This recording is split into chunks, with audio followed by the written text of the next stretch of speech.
Hi, I'm Kenena Spalding, and I've been asked to tell you how I got involved with the Women's History Museum in Lorton, Virginia. About 2008, I was asked by Irma Clifton, along with 6 other people, because she knew I loved history, if I would be willing to work on a steering committee that was setting up the museum. At that time, we were given two whole buildings, Building 2 and Building 3, because we had 2 wonderful stories to tell. One was the history of the prison, which is fascinating, but 2, the history of the suffragists who were incarcerated there in 1917. And not a whole lot of people knew that. So one thing led to another. Finally, in 2009, we were given 1 room in the exhibition hall in March for Women's History Month to put up all the material that we had collected. Probably the most valuable things we had were the incarceration logs from the district court in D.C., so that we knew exactly who had been in the prison and for how long. In August of 2009, we were also given 1 room in Building 9 to put up our exhibits. We worked at it most of the summer, opened it up. In 2013, we were given another room across the hall. So therefore, 1 room was for suffrage and 1 room was for the prison. And also in 2013, we began to talk about 100 years ago. 100 years ago, in 1913, the suffragists had a parade in Washington. And so we told the story of that. And then also about the pageant that went after it.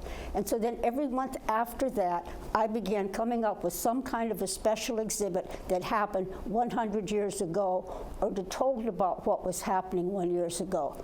So that involved a lot of research, because when I got here, I knew about Susan B. Anthony, Elizabeth Cady Stanton, and pretty much that was it. So there was a lot of research involved, and you know, the more you know, the more you want to know.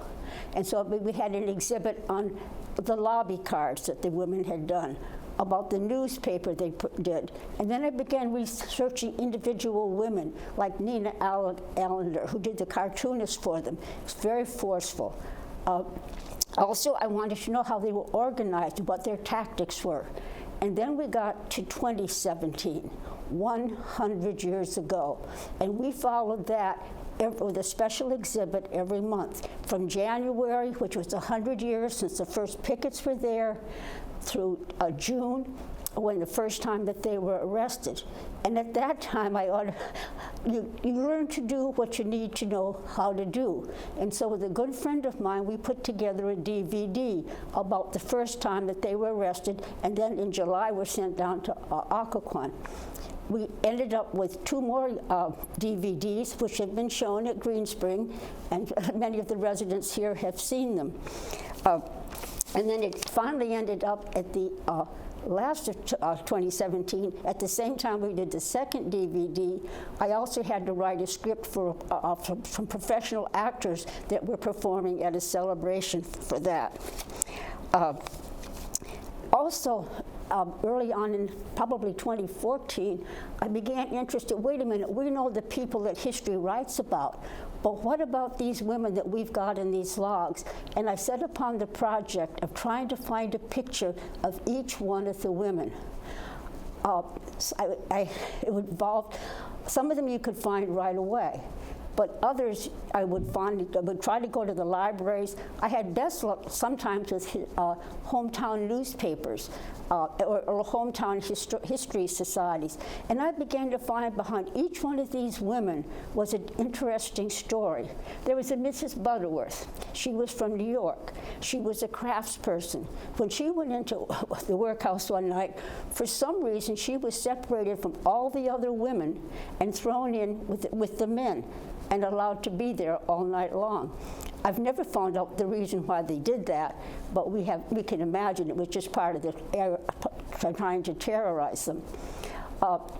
Another lady has a grandson who lives in Arlington, Virginia, and he let me see, he had he had, as a young man, asked his grandmother to tell him a little bit more about him, and he wrote a wonderful letter about the things his grandmother told him. Fascinating story. His grandmother was a farm lady, just a subsistence farm in Massachusetts, but she was involved in the local suffrage society. There was another very wealthy woman that had a very substantial farm next to them who was also in the society. And so in July of 1917, when they asked for people to come and march, the wealthy lady said, "I don't want to go, but I'll pay the way of anybody here that would like to go." And so his grandmother went and happened to be among the first women that was locked up down in Lorton. While I was there, sometimes people would come in and they say, "I have a relative that was here." One lady came in, and her grandmother's name was Lucy Ewing, and she had kept a diary of all the time that while she was incarcerated in Lorton, and it was published in a newspaper after she was released. And I was able to get a copy of that diary. So the more you know, the more you need to know. And it's funny, it ended up that all this information that I got on all the individual women, we had a PowerPoint which ran at the museum, but also was used for what we now call the lobby cards, or the flip cards, which you can go into the new museum, which opened in 2013, done by professionals, not like amateurs like me, but it does use that information where people can find out about them.